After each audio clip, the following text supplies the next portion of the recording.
Today, let us start from a very new angle. There is another branch of philosophy called aesthetics. Aesthetics is a study of beauty, it is a study of art and taste. Mostly, we used to keep in our mind that it is subjective, like everybody's taste is different. On the one hand, we will say that the beauty is in the eyes of the beholder. Plato takes this position. According to Plato, art deals with emotions which colors our truth. We will not be able to know the truth if our glasses are tinted.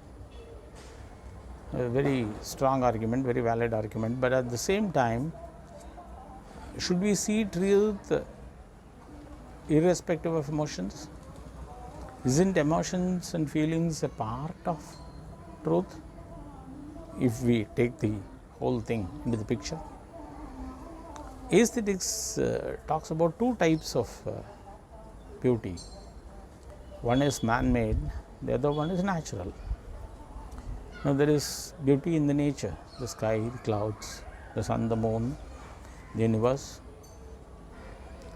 So beautiful. And when we see a thing of beauty, there is a joy.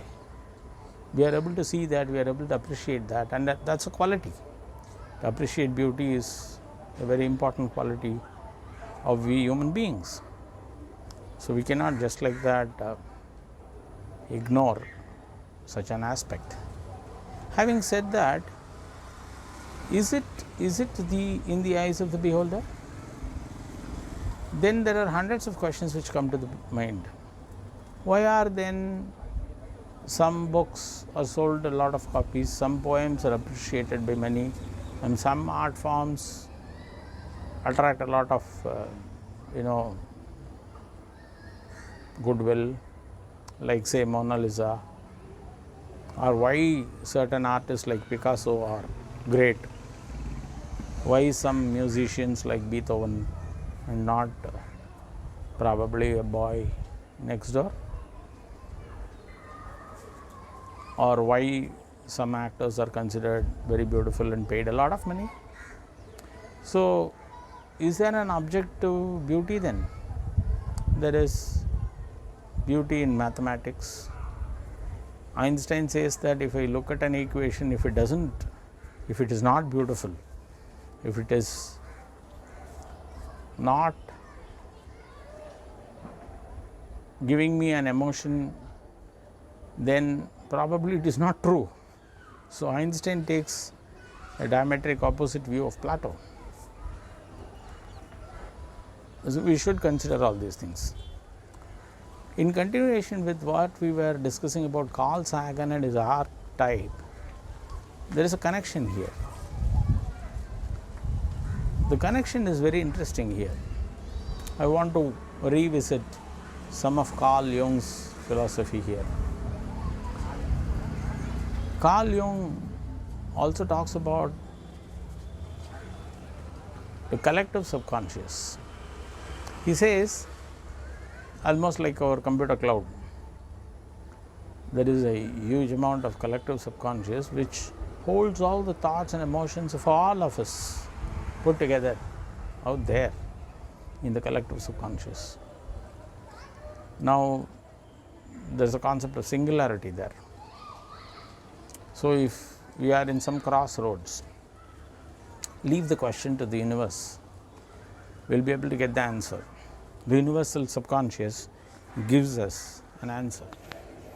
Now, that's very interesting.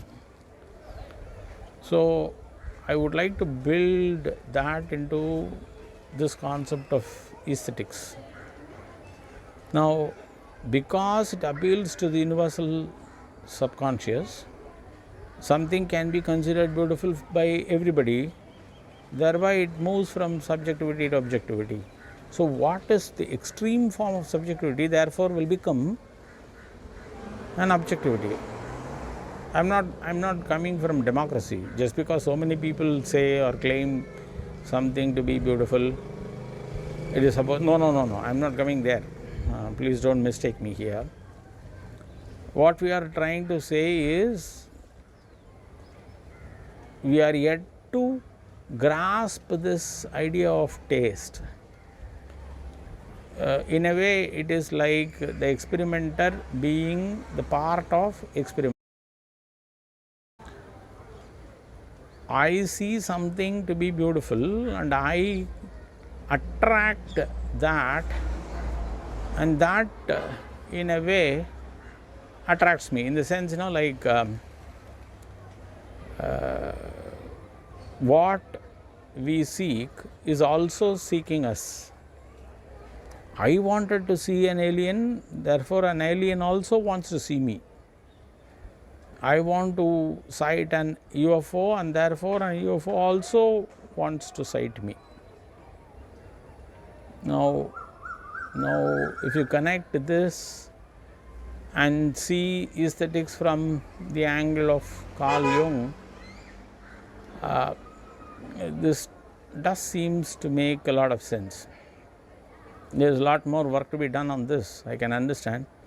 I am leaving a lot of loose ends, but there seems to be some connection somewhere. So if we see from Descartes' duality, the mind and the heart, so emotions, or we need to think about things, or there is an intuition.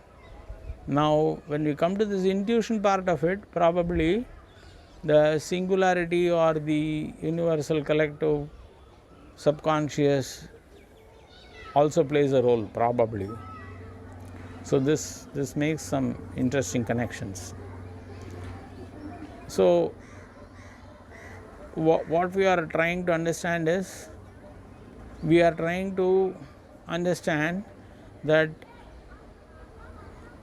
the so-called subjective experiences of every individual is probably a mirror of the collective unconscious feeling or thought, which is mirrored in my subjectivity. Because like coming from a different angle,